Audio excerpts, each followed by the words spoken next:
Vanished at Niagara Falls. The strange death of Big Ed Delahanty. This is Ontario Cold Cases, Canada's true crime podcast. I'm Jay Nickel of Nickel Investigations. Tonight's story takes us back more than a century to a baseball legend whose mysterious death still sparks debate. Big Ed Delahanty. On a summer night in 1903, Delahanty vanished from a train near Niagara Falls.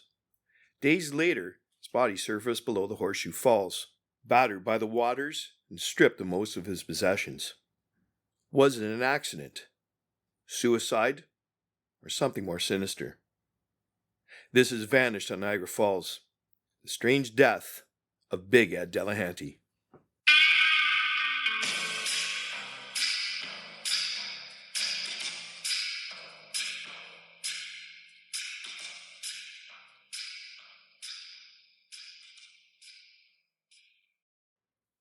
Part 1. Who was Ed Delahanty? To understand the mystery, we need to understand the man. Edward James Delahanty, born in Cleveland, Ohio in 1867, was one of the greatest hitters of 19th century baseball. Standing 6 feet tall and over 200 pounds, he cut an imposing figure at the plate, hence the nickname Big Ed. He made his major league debut in 1888 with the Philadelphia Phillies. Over 16 seasons, Delahanty became one of the most feared sluggers of his era. He batted over 400 three different times, won a batting title, and led the league in home runs, doubles, and RBIs across multiple years.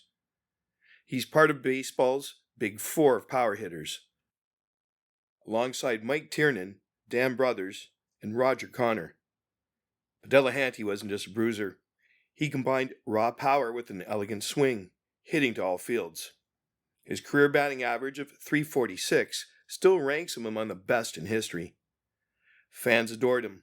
Sports writers of the day compared his dominance to what Babe Ruth would later represent in the 1920s. Off the field, it came from a baseball family. 4 of his brothers also played in the majors. Baseball was quite literally the family business. Yet even during his prime, cracks began to show. Delahanty had a temper, a fondness for alcohol, and a restless streak that drew him into contract disputes. These traits would follow him into his final season, and right up to the night he disappeared.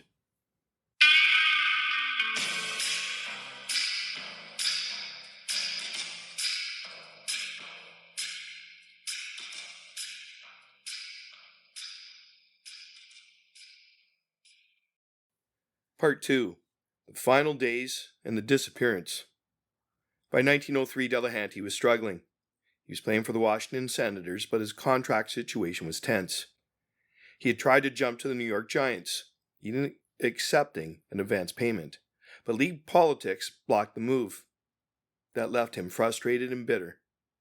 His batting average had dipped, and reports of heavy drinking were frequent. Teammates described him as downhearted and unpredictable.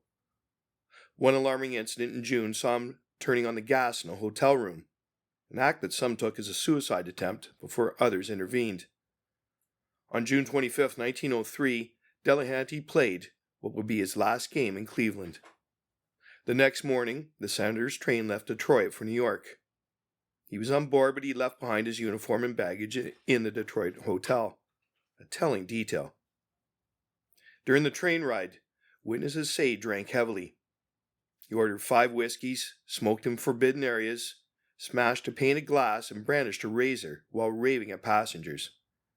At one point, he dragged a woman from her berth by the ankles, frightening everyone around him. Conductor John Cole finally had enough. At Fort Erie, Ontario, just before the train crossed back into the United States, he put Delahanty off the train. Ed's bitter response, remembered by multiple witnesses: "I don't care if I'm in Canada or dead." From there, Delahanty set out on foot across the International Railway Bridge, a long treacherous span over the Niagara River. Night watchman Sam Kingston spotted him around midnight. 2 men struggled near the trusses. Kingston said Delahanty was agitated, possibly carrying a lump of coal. In the dark, there was a scuffle. and then a splash. Big Ed Delahanty had vanished into the black waters of the Niagara River.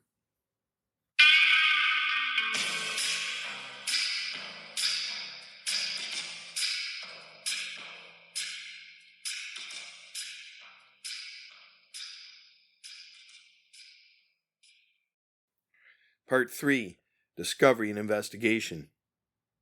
For several days, no one knew what had happened. But in Buffalo, unclaimed baggage from the train provided a clue. A suitcase and leather bag contained Delahanty's baseball shoes and his senator's passbook. Railroad officials realized the missing passenger was indeed the famous ballplayer. Then on July 9th, 1903, the mystery deepened. William LeBlanc, captain of the Maid of the Mist tour boat, spotted a body floating at the base of Horseshoe Falls. When recovered, the body was battered beyond recognition, stripped by the waters. One leg was missing, torn away by rocks or a propeller.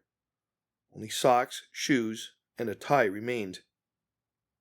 Family and friends identified him by his build and remaining clothing. Troubling details emerged. His tie was still neatly in place, yet his diamond tie pin and wedding rings were gone.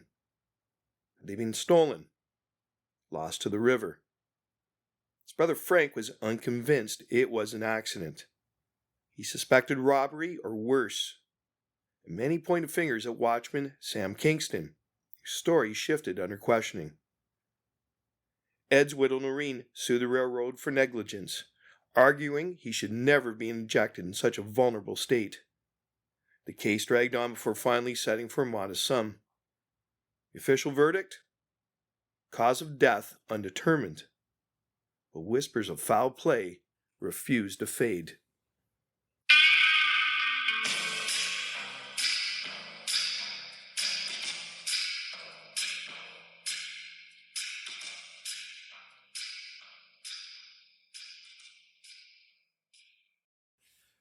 Part 4. The Competing Theories. When Ed Delahanty's body was pulled from the Niagara River, questions immediately outnumbered answers. Over the decades, historians, fans, and even crime writers have debated what really happened on that bridge. Theory 1. Accident. The most straightforward explanation is that Delahanty simply slipped and fell.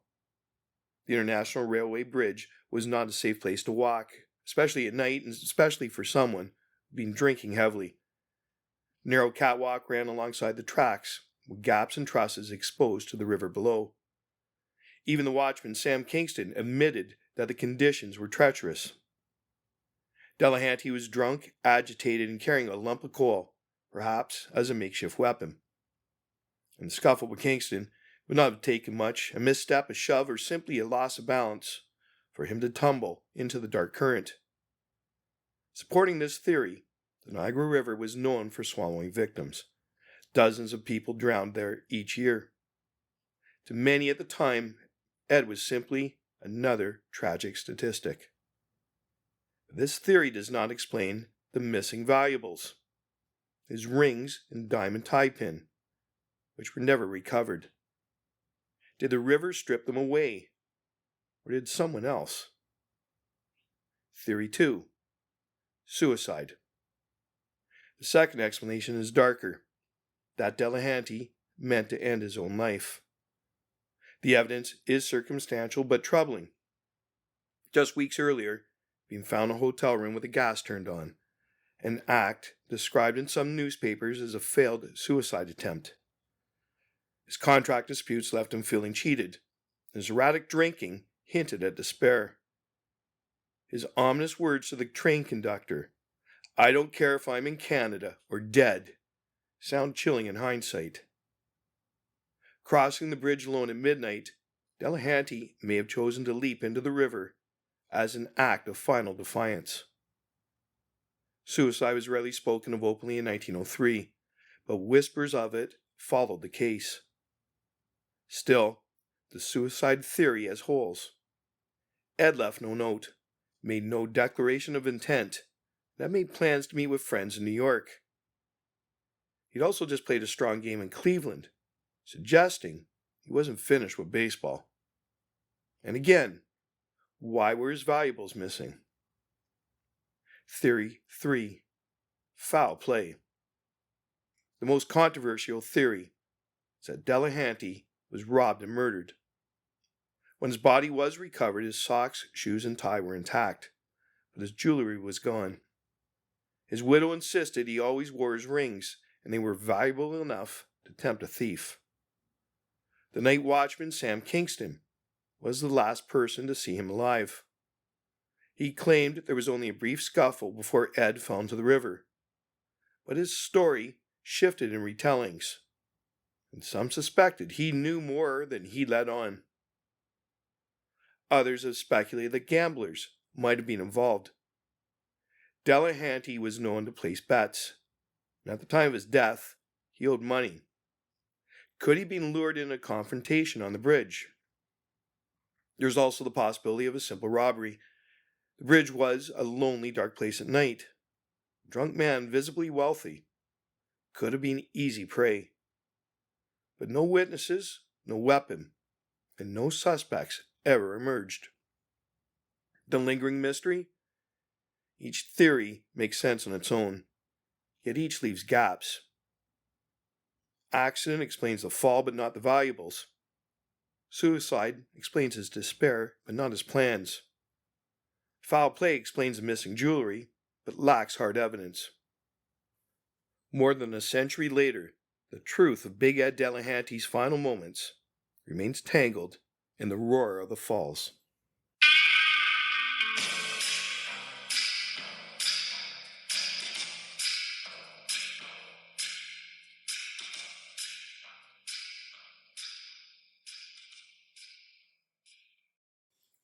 Part 5. Legacy and Closing Reflections. Ed Delahanty's body was returned to Cleveland, where thousands attended his funeral. Teammates, rivals, and even Giants manager John McGraw served as pallbearers. In 1945, he was posthumously inducted into the Baseball Hall of Fame. Today, his .346 batting average remains one of the highest in Major League history. But his death is as much a part of his story as his greatness. A man caught between eras, leagues, and personal demons. A man whose life ended on a border bridge. Between nations, between explanations, between fact and legend. More than a century later, we still can't say with certainty whether Ed Delahanty slipped, jumped, or was pushed. What we can say is this: his story is one of baseball's great unsolved mysteries. This has been Ontario Cold Cases, Canada's true crime podcast. Don't forget to subscribe so you never miss an episode, and leave a comment to join the discussion. Till next time, keep asking the questions. History left unanswered.